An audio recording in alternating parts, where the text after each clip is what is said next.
Hello दोस्तों, स्वागत है आपके अपने चैनल मैं से दोस्ती में। आज का हमारा सेशन प्रॉफिट एंड लॉस, लाभ तथा हानि पे होने जा रहा है। दोस्तों इस सेशन में हम लोग एक ट्रिक के माध्यम से पूरा क्वेश्चन को सॉल्व करने जा रहे हैं। तो यदि आप हमारे चैनल पर नए हैं तो चैनल को सब्सक्राइब कर लें और वीडियो को लाइक कर लें, ठीक है। तो आइए हम लोग स्टार्ट करते हैं।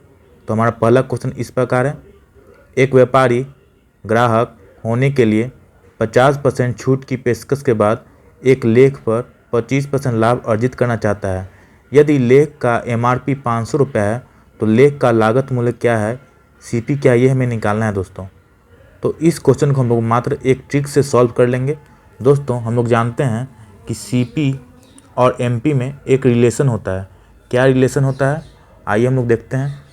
तो सीपी कॉस्ट प्राइस बटा एमपी में एक रिलेशन होता है। क्या होता है, तो सीपी में 100 माइनस डिस्काउंट परसेंट बटा में 100 प्लस में प्लस माइनस प्रॉफिट परसेंट या लॉस परसेंट, ठीक है। ये हमारा रिलेशन होता है। जब भी सीपी और एमपी में रिलेशन पूछे तो क्या होगा, सीपी से 100 में से डिस्काउंट परसेंट घटा देंगे और मार्क प्राइस में अगर प्रॉफिट दिया रहे तो प्रॉफिट जोड़ देंगे, अगर लॉस दिया रहेगा तो 100 में से घटा देंगे। ये हमारा सीपी और एमपी का रिलेशन है। तो आइए इसके माध्यम से हम लोग क्या करेंगे, एमपी तो दिया हुआ है तो सीपी हम लोग निकाल लेंगे। कब जब हम लोग को दिया रहे डिस्काउंट परसेंट और प्रॉफिट परसेंट। तो हमारा क्या हो जाएगा, सीपी बटा एमपी, तो सीपी बटा में एमपी तो कितना है हमारा 100 माइनस डिस्काउंट परसेंट। कितना का डिस्काउंट है, तो 50 का। तो 100 माइनस 50 कितना हो जाएगा, 50 हो गया। बटा में 100 प्लस में लाभ परसेंट 125 हो जाएगा। अब इसको काटते हैं तो 5 से काटेंगे तो 25 से काटते हैं, 25 दूनी 50 और फिर 25 बचे 125, 2/5 हो गया। और एमपी हमारा कितना है, 5 यूनिट है, तो सीपी कितना है, 2 यूनिट है, यानी लागत मूल्य 2 यूनिट है, ये निकालना है। तो 5 यूनिट का वैल्यू कितना है हमारा, 500 रुपया दिया हुआ है। तो 2 यूनिट का वैल्यू कितना हो जाएगा, 5 यूनिट का वैल्यू 500 दिया हुआ है, तो 1 यूनिट कितना हो जाएगा हमारा, 100 के बराबर हो जाएगा। हमें निकालना है 2 यूनिट का वैल्यू, यानी कितना हो जाएगा हमारा, 200 रुपया हो जाएगा। तो यानी लागत मूल्य कितना रुपया हो जाएगा, 200 रुपीज़ हो जाएगा। तो उम्मीद करते हैं कि आपको क्वेश्चन नंबर 1 समझ में आ गया होगा। इसी टाइप का question number 1, question number 2, 5 question हम लोग डिस्कस करेंगे सेम पैटर्न पे। तो समझ में आ रहा होगा आपको। तो बस इतना ही आपको याद करना है कि सीपी और एमपी में एक रिलेशन होता है। सीपी में क्या करते हैं हम लोग, 100 से डिस्काउंट परसेंट को घटा देते हैं, और एमपी में क्या करते हैं, 100 प्लस प्रॉफिट परसेंट या 100 माइनस लॉस परसेंट, ठीक है। तो आइए हम लोग अब क्वेश्चन नंबर 2 करते हैं। दोस्तों हमारा क्वेश्चन नंबर 2 इस प्रकार है। एक डीलर ग्राहक को 25% छूट देने के बाद एक लेख पर 20% लाभ अर्जित करना चाहता है। यदि किसी वस्तु की लागत मूल्य 300 रुपया है तब लेख का एमआरपी क्या होगा, ये निकालना है। तो जिस तरह क्वेश्चन नंबर 1 किए थे उसी तरह हम लोग क्वेश्चन नंबर 2 भी कर लेंगे। तो आपको पता है सीपी और एमपी में, एमआरपी में क्या रिलेशन है, सीपी बटा एमपी। सीपी क्या होता है, 100 माइनस में डिस्काउंट परसेंट, और एमआरपी क्या होता है, 100 प्लस में लॉस परसेंट, या 100 प्लस में प्रॉफिट परसेंट, या 100 माइनस में लॉस परसेंट, ठीक है। यहाँ प्रॉफिट दिया हुआ है तो 100 माइनस डिस्काउंट परसेंट, कितना का डिस्काउंट है, 25% का डिस्काउंट है। तो 100 में से घटा देंगे, कितना आ जाएगा हमारा, 75 बटा 100 प्लस प्रॉफिट परसेंट, कितना आ जाएगा हमारा, तो 120। तो 75 और 120 हो गया। तो काटेंगे हम लोग, किससे काटें हम लोग, 15 से काटते हैं, दाम 75 हो गया और 5 जैसे 8 हो गया, ठीक है। सीपी 5 यूनिट है तो एमपी मार्क प्राइस कितना है, 8 यूनिट है। हमें क्या दिया हुआ है, लागत मूल्य दिया हुआ है, यानी 5 यूनिट का वैल्यू दिया हुआ है। दोस्तों कितना दिया हुआ है, 300 रुपया दिया हुआ है। तो 1 यूनिट बराबर कितना हो जाएगा हमारा, 300 बटा 5, यानी 100 कितना हो जाएगा, 300 बटा 5 यानी 60 रुपया हो जाएगा। अब हमें निकालना है एमपी यानी 8 यूनिट का वैल्यू। तो 8 यूनिट बराबर कितना हो जाएगा हमारा, 60 गुने 8 यानी 48,480 हो जाएगा, यानी 480 रुपया हमारा क्या हो गया, एमआरपी यानी अंकित मूल्य हो गया। तो कौन सा ऑप्शन है, ऑप्शन नंबर ए, 480 रुपया, ठीक है। तो इसमें समझने वाली बात कुछ नहीं है दोस्तों, बस आपको फॉर्मूला याद रहना चाहिए। CP बटा MP का रिलेशन आपको पता होना चाहिए, बस इतना ही करना है, ठीक है। तो आइए हम लोग क्वेश्चन नंबर 3 की ओर बढ़ते हैं। दोस्तों अब हम लोग क्वेश्चन नंबर 3 करने जा रहे हैं। हमारा क्वेश्चन नंबर 3 इस प्रकार है, एक लेख का लागत मूल्य 800 रुपये है, 10% छूट की अनुमति के बाद देने के बाद 12.5% का लाभ हुआ, तो फिर लेख का MRP क्या होगा ये निकालना है। तो पिछले वाले क्वेश्चन में हम लोग देख रहे थे कि 10% छूट था, 12% छूट था, इस तरह का था, दशमलव वाला नहीं था। इसमें क्या है, दशमलव वाला है। तो इस तरह क्वेश्चन को अगर 100 में से घटाएंगे तो काफ़ी लेंदी हो जाएगा दोस्तों, ठीक है। तो करना क्या है, आइए हम लोग देखते हैं। तो हम लोग जानते हैं कि 10% छूट, ठीक है, छूट किस पे दिया जाता है, तो MRP पे, तो यानी MP और SP का रेशियो आ जाएगा। 10% छूट क्या होता है, 1/10, यानी MRP 10 है, अगर छूट दे रहे हैं तो SP कितना हो गया, 9 हो गया, कम हो गया, यानी MP 10 हो गया तो SP कितना हो गया, 9 हो गया। और लाभ किस पे दिया जा रहा है, 12.5%। इसका भी फ्रैक्शनल वैल्यू हम लोग जानते हैं 1/8 होता है। लाभ किस पे होता है, तो CP पे, यानी 8 CP है और 1 पे बेच रहे हैं, यानी SP कितना हो गया, 9 हो गया। तो CP और SP का भी रेशियो कितना आ गया हमारा, CP 8 है तो SP कितना है, 9 है।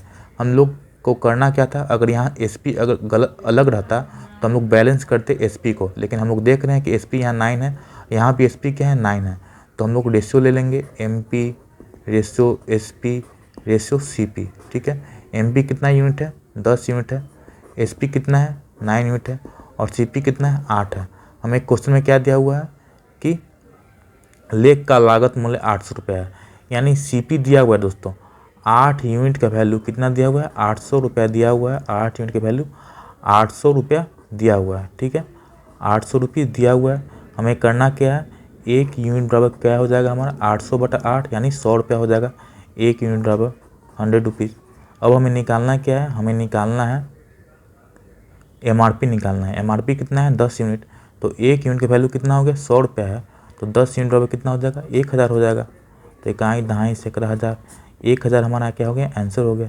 तो कौन सा ऑप्शन है दोस्तों, ऑप्शन नंबर A हमारा राइट आंसर है। तो उम्मीद करते हैं कि आपको समझने में कोई परेशानी नहीं होगा, ठीक है दोस्तों। तो समझ में आ रहा हो, वीडियो को लाइक करें और चैनल को जरूर से जरूर सब्सक्राइब करें, ठीक है फ्रेंड्स। तो आइए हम लोग अब क्वेश्चन नंबर 4 की ओर बढ़ते हैं। दोस्तों अब हम लोग क्वेश्चन नंबर 4 करने जा रहे हैं। हमारा क्वेश्चन नंबर 4 इस प्रकार है, एक बाल्टी की निश्चित कीमत 300 रुपया है, दुकानदार 12% की छूट देता है और 10% लाभ प्राप्त करता है। यदि कोई छूट नहीं दी जाती है तब उसका लाभ प्रतिशत क्या होगा ये निकालना है। तो इसमें आपको कुछ नहीं करना है, यानी लाभ क्या दिया हुआ, छूट नहीं देता है, यानी छूट नहीं देगा तो हम लोग जो मार्क्ड प्राइस है उसी में बेचेंगे। तो आपको CP और MP का जो रिलेशन आएगा, तो MP हमारा SP के रूप में, सेलिंग प्राइस के रूप में काम करेगा, तो इसी से हम लोग क्या करेंगे, लाभ प्रतिशत निकाल लेंगे, ठीक है। तो आइए हम लोग निकालते हैं। तो CP बटा MP, तो 100 माइनस डिस्काउंट परसेंट डायरेक्ट निकालते हैं। तो 12% छूट, तो 100 में से 12 घटा दें कितना हो जाएगा, 88 हो जाएगा। और यहाँ 10% का लाभ, तो 100 प्लस में 110 कर देंगे तो 110 हो गया, ठीक है। तो 100 + 10 के 110 हो गया। यहाँ MP और SP क्या हो गया, दोनों बराबर हो, क्यों, क्योंकि यहाँ दिया हुआ यदि कोई छूट नहीं दी जाती है, तो छूट नहीं दिया जाएगा तो वही SP हो जाएगा। छूट देता है MRP पे तब तो SP होता है, लेकिन छूट यहाँ नहीं दिया रहा है, यानी हमारा जो MP है वही क्या हो गया, सेलिंग प्राइस हो गया। तो 88 और 110 है, तो काटिए, किससे कटेगा हमारा, 11 से काटिए। तो 11 × 88 और 11 के 11 10 हो गया, फिर काटिए, 2 × 4 8, 2 × 5 10, ठीक है।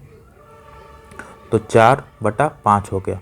अब हमें क्या निकालना है, लाभ प्रतिशत निकालना है, यानी CP लागत मूल्य 4 है तो हमारा विक्रय मूल्य कितना है, 5 है। तो कितना का प्रॉफिट हो गया, 1 का प्रॉफिट है। कितना का प्रॉफिट है दोस्तों, 1 का यूनिट का प्रॉफिट है, किस पे, 4 पे। तो हमारा प्रॉफिट परसेंट निकालना है, तो कितना हो जाएगा हमारा, 1/4 गुना में 100, यानी कितना हो जाएगा हमारा, 25% हमारा प्रॉफिट परसेंट हो जाएगा। यानी और कौन सा ऑप्शन है दोस्तों, तो ऑप्शन नंबर हमारा C राइट हुआ। उम्मीद करते हैं कि आपको समझ में आ गया होगा, कोई परेशानी नहीं हुआ होगा। तो आइए हम लोग अब सेशन का लास्ट क्वेश्चन नंबर 5 की ओर बढ़ते हैं, ठीक है दोस्तों। अब हम लोग क्वेश्चन नंबर 5 कर रहे हैं, इस सेशन का लास्ट क्वेश्चन है। तो क्वेश्चन इस प्रकार है, एक इलेक्ट्रिक आयरन की चिन्हित कीमत 690 रुपये है, दुकानदार 10% की छूट देता है और 8% लाभ प्राप्त करता है। अगर अनुमति नहीं मिले तो लाभ प्रतिशत क्या होगा। तो कहने का अर्थ क्या है कि अनुमति किस चीज़ का नहीं मिल रहा है, तो डिस्काउंट का अनुमति नहीं मिल रहा है। तो हम लोग क्या करेंगे दोस्तों, यानी हम MRP जो है मार्क प्राइस अंकित मूल्य है उसी पे हम लोग बेच रहे हैं, तो हम लोग क्या करेंगे CP और MRP का जो रिलेशन है उससे हम लोग निकाल लेंगे। तो जिस तरह क्वेश्चन नंबर 4 था उसी तरह का क्वेश्चन नंबर 5 भी है, ठीक है। तो आइए हम लोग निकालते हैं। तो CP बटा MP, CP क्या हो गया 100 माइनस डिस्काउंट परसेंट, डिस्काउंट कितना का है 10% डिस्काउंट है, 100 में से 10 घटा देंगे कितना हो जाएगा 90 हो जाएगा। और MRP 100 प्लस में प्रॉफिट परसेंट तो कितना हो जाएगा 8% लाभ है, तो 108 हो गया। अब हम लोग 3 से काटते हैं, चाहे 15 से काटिए, 15 से तो कटेगा नहीं, तो 3 से काटते हैं 30 हो गया। और 3 3 9, 3 6 18 हो गया, फिर 6 5 30, 6 6 36, यानी CP 5 है तो MP मार्क प्राइस कितना 6 है। यहाँ क्या दिया हुआ है, अगर अनुमति नहीं मिले किसका डिस्काउंट देने का, तो डिस्काउंट देने का अनुमति नहीं मिलेगा, जो हमारा मार्क प्राइस है वही क्या हो जाएगा हमारा सेलिंग प्राइस हो जाएगा। तो हमारा लाभ प्रतिशत क्या होगा दोस्तों, लाभ प्रतिशत हम लोग जानते हैं क्या होता है, SP माइनस CP, 6 SP है और CP कितना है 5 यूनिट है, तो कितना का लाभ हो रहा है 1 यूनिट का हो रहा है किस पे, तो जो CP है उस पे यानी 5 पे, तो 1/5 गुना में 100, तो कितना हो जाएगा 20% हमारा आंसर होगा। कितना होगा दोस्तों आंसर 20% आंसर हो गया हमारा। तो ऑप्शन नंबर D हमारा राइट आंसर होगा। तो इस टाइप का जो भी क्वेश्चन रहेगा उम्मीद करते हैं कि आप सॉल्व कर लेंगे, ठीक है दोस्तों। तो फ्रेंड्स आज के सेशन में इतना ही। अगर आपको हमारा सेशन पसंद आया हो तो हमारे चैनल मैथ्स से दोस्ती को सब्सक्राइब करें, वीडियो को लाइक करें, शेयर करें। तो मिलते हैं एक नए सेशन में एक नए टॉपिक को कवर करते हुए। Thanks for watching.